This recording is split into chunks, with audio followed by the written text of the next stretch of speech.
Important simplified. So today we are going to study a very important, commonly a short note in surgery, that is daycare surgery and its principles. So write a short note on daycare surgery and its principles. A very important short note, and let's dive in. So daycare surgery, the definition of daycare surgery is discharge within 23 hours, discharge within 23 hours according to USA, and surgery done without a night stay. Surgery done without night stay according to UK guidelines. So the definition, the proper definition of daycare surgery is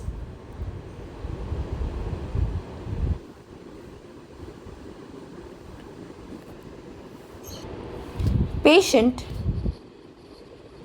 is fit to return home in 23 hours. Usually with an overnight stay.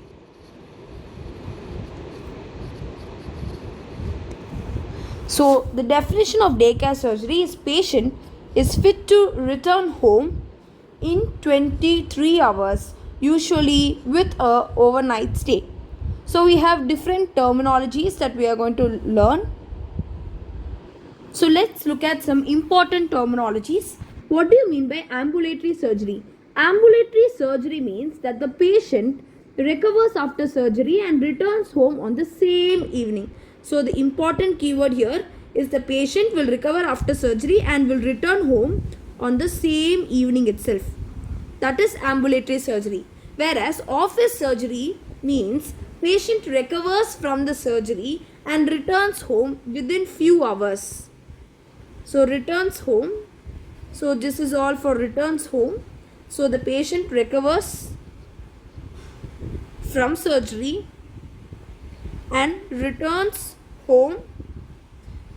If same evening it's ambulatory surgery, returning home within few hours is office surgery. Whereas outpatient surgery is very, very important. So what do you mean by outpatient surgery?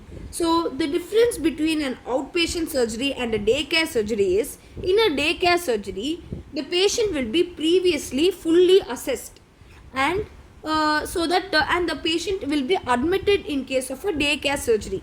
So the patient will be admitted in a daycare surgery.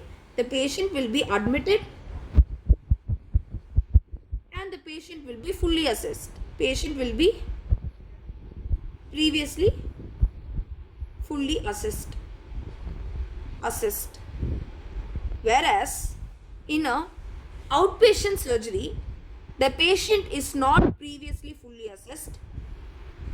So patient is not previously fully assessed,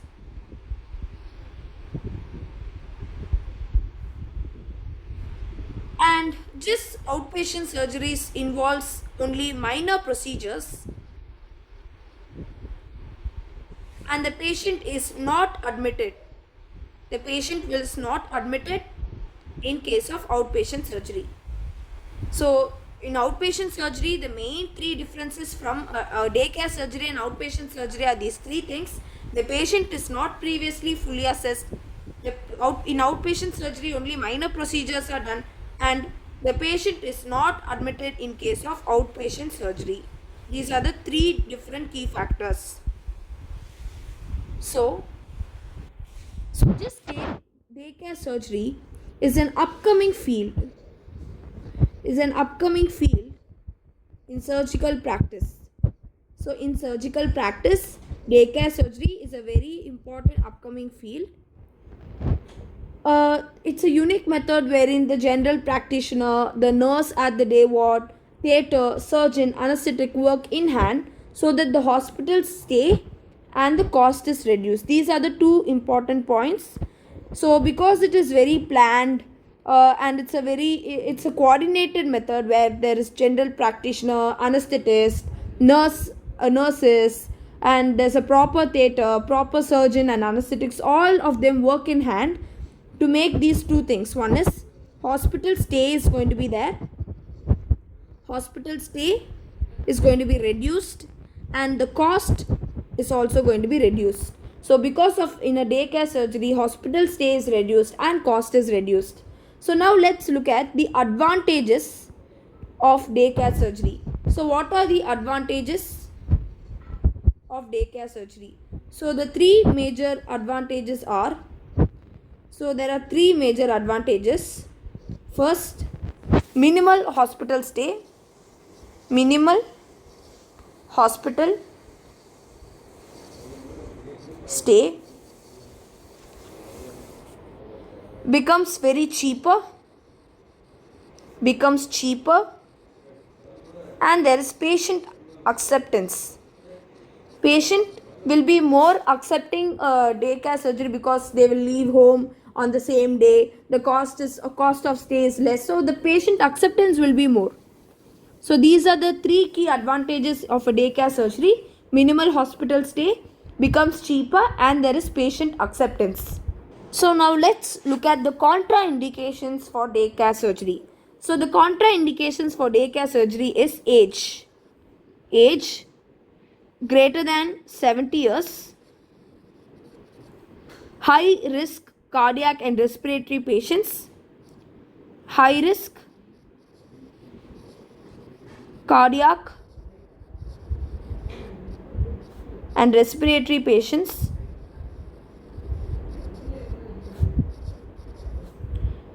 And then the next contraindication is patients with bleeding disorders. Patients with bleeding disorders. So contraindications for daycare surgery are these three important contraindications. First, age, that is greater than 70 years. High risk cardiac and respiratory patients are contraindicated for daycare surgery, and patients with bleeding disorders are contraindicated for daycare surgery. So now let's look at the basic requirements for a daycare surgery. So what are the basic requirements? So the basic requirements for a daycare surgery is, first you will need a house anesthesiologist,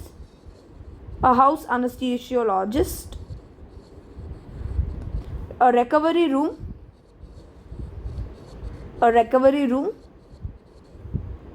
and third one is a ward nurse, and then you need all the surgical setup like the monitor and ventilator. Surgical setups like monitor and ventilator, all these are the basic requirements for a daycare surgery.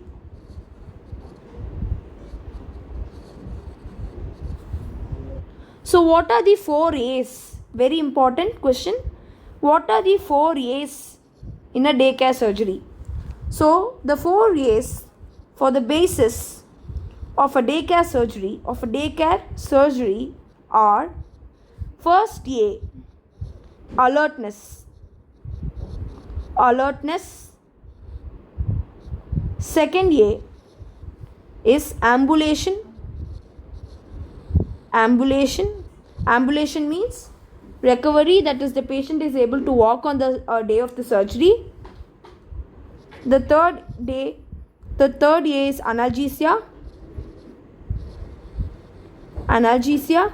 and the fourth A is ailmentation.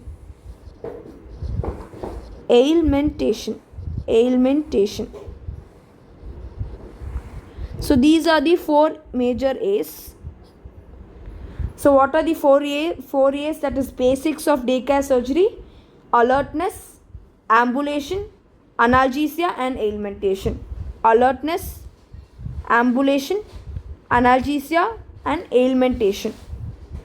Similarly, there are three important parts in daycare surgery in regards to the patient. The first one is patient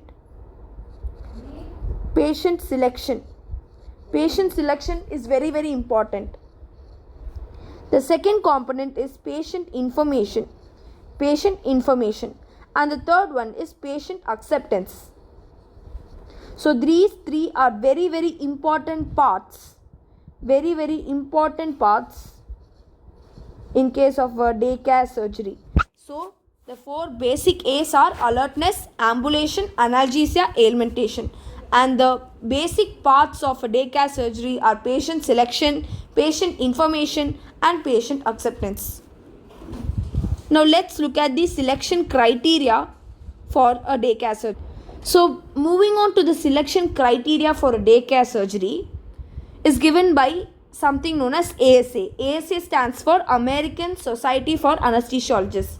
So ASA gives 5 grades. So it grades ASA grades the patient for surgery.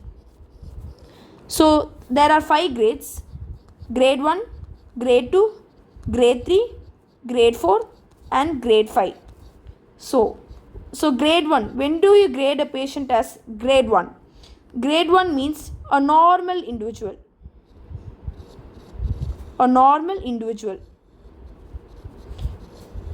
Whereas grade 2 is mild to moderate systemic disease.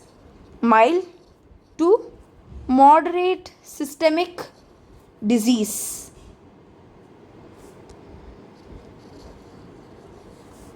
Say the diabetes, mellitus and hypertension are under control.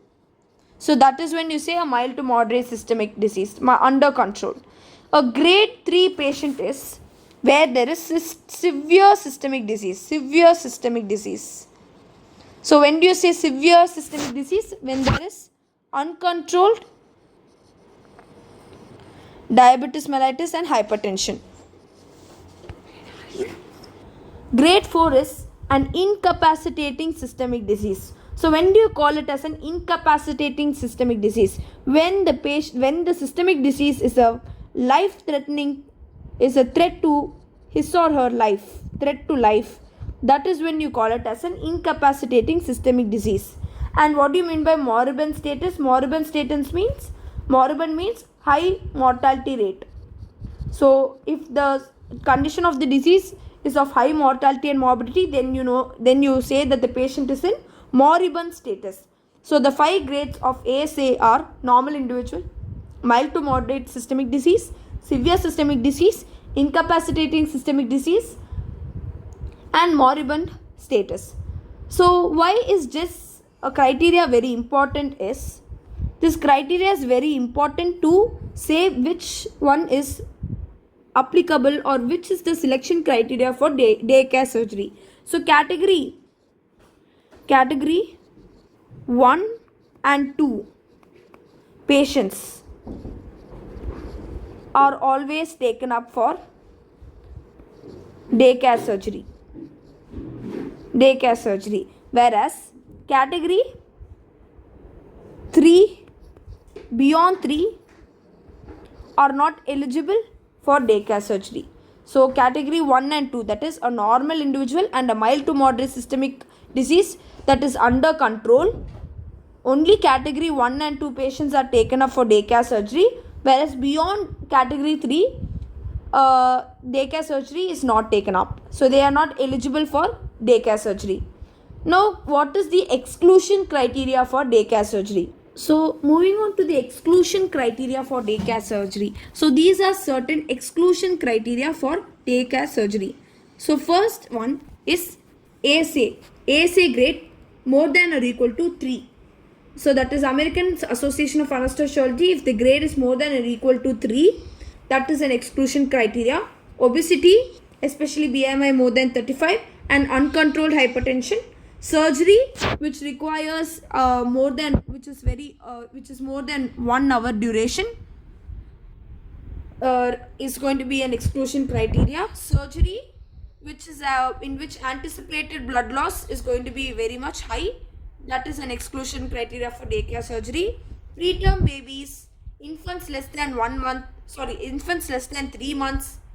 And if suppose the patient is living in very far places and there is transport difficulty, unstable psychiatric illnesses, if proper caregiver is not available, any uncontrolled diabetes mellitus or alcohol abuse or COPD, severe asthma, epilepsy and pregnancy, all these are exclusion criteria for daycare surgeries. So next, moving on to the levels of daycare surgery. So the levels of daycare surgery, there are totally 3 levels in daycare surgery. First is a minor ambulatory surgery. The second level is a major ambulatory surgery, and the third level is inpatient surgery.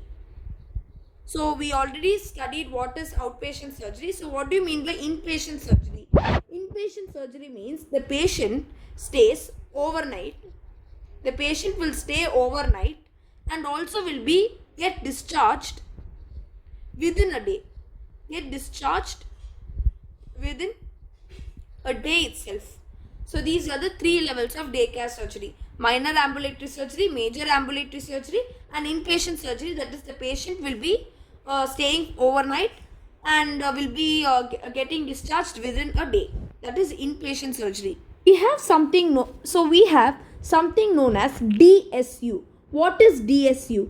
DSU stands for Daycare Surgery Unit. Okay, so this Daycare Surgery Unit is a separate dedicated unit with a reception, surgery team, theatre, recovery unit and anesthesia. So this daycare surgery unit is a separate dedicated unit which comprises of a reception, a surgery team, a recovery unit and an anesthetist. So the patient selection is done prior to surgery, including all evaluations. So what are the surgeries done in daycare surgery? So for next we'll be looking at the daycare surgery examples. So for examples, I have a mnemonic which is have love. Have love is the mnemonic. So H for 3, H for hemorrhoidal procedures, hydrocele surgery and hernia. A for appendicectomy and adenoidectomy. V for varicose vein surgery and E for endoscopies and excision biopsy. So this is for have. Love for L is for laparoscopic surgeries like laparoscopic sterilization, etc. O for ovarian cystectomy and orthodontic surgeries. V for vasectomy and E for eye surgery such as cataract surgery. So totally it is have love. Okay. This is the examples of some daycare surgeries. So in short and in brief, if I want to say what are the surgeries that is applicable for the selection criteria in daycare surgery, a surgery with low risk, with less bleeding and early ambulation can be done as day care surgery. So this any surgery which is low risk and less bleeding and involves early ambulation, along with that fulfilling the selection criteria, is always comes under a daycare surgery along with the selection criteria. So what are the advantages of a daycare surgery? So the advantages of daycare surgery is less infection, home food. Obviously the patient will go to home that day itself, so home food is an advantage. Less chance of deep venous thrombosis. This is very important advantage. So the chance of deep vein thrombosis is very less. Early ambulation is a very important advantage. Early ambulation and reduced cost. Definitely the stay is reduced, therefore the cost is reduced. Reduced waiting list. Early return to work. So because the patient is returning to work earlier, the psychological benefit also will be much higher. Psychological benefit will be there. So the advantages are less infection, home food, decreased chance of deep vein thrombosis, early ambulation, decreased in cost, early return to work, and psychological benefit. Now let's look at the guidelines for a safe discharge. So what are the guidelines for a safe discharge? So when will you say that the patient can be discharged safely? First, the vitals must be stable. So there must be a stable vitals, and proper orientation,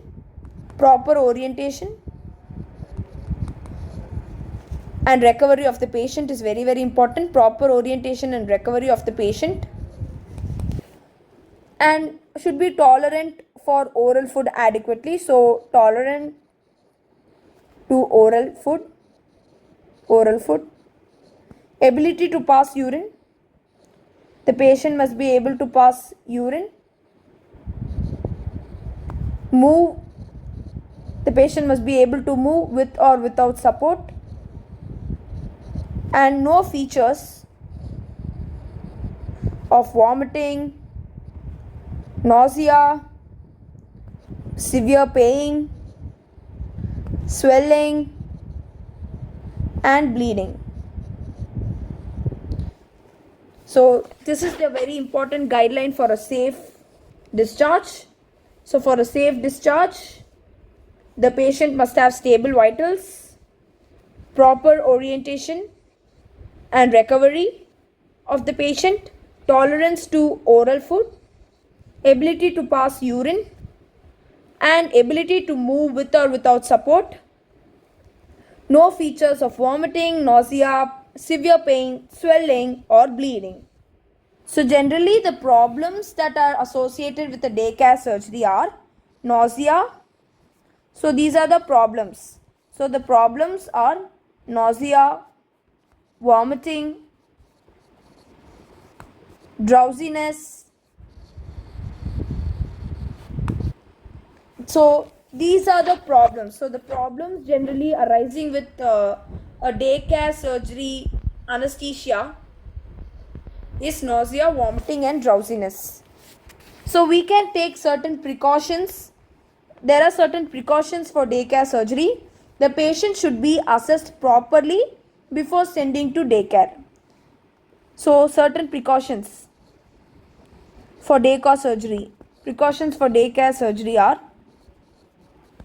the nurse should give proper instruction to the patient as the patient stays in the hospital for a short period.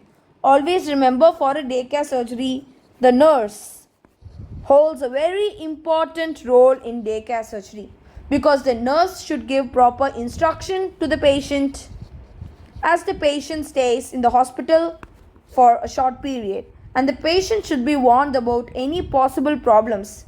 So should be warned about any possible problems such as bleeding, vomiting, pain, discomfort and sedation. Before discharging, the patient should be seen by the doctor for fitness. So before discharge, the patient must be seen by the doctor for assessing the fitness. The patient should be advised to rush to the hospital if any problems arise, or communicate immediately. So immediately the patient should rush to the hospital if he or she has any complaints.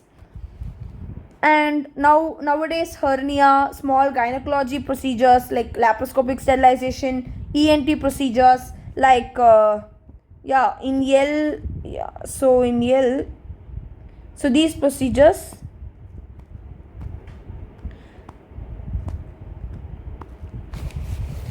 laryngoscopy, laparoscopic procedures, and another EL is laryngoscopy. So certain ENT procedures like laryngoscopy, eye procedures like cataract surgeries, all these are under daycare procedures. These are all daycare procedures. So this is all about daycare surgery. So this is an important short notes. So we finished the definition, the different various terms, the advantages, the contraindications, the basic requirements, the 4A's, the 3 parts of daycare surgery, the selection criteria, the exclusion criteria, the levels of daycare surgery, and what is DSU, daycare surgery unit, and what are the examples of daycare surgeries, have love, and when will you say a surgery can be a daycare surgery, advantages of daycare surgery, guideline for safe discharge. All these are covered. So to learn about various other short notes and more about more important questions, stay tuned with this channel. Do like, subscribe and share. Click on the bell icon button, like, subscribe and share. Yeah.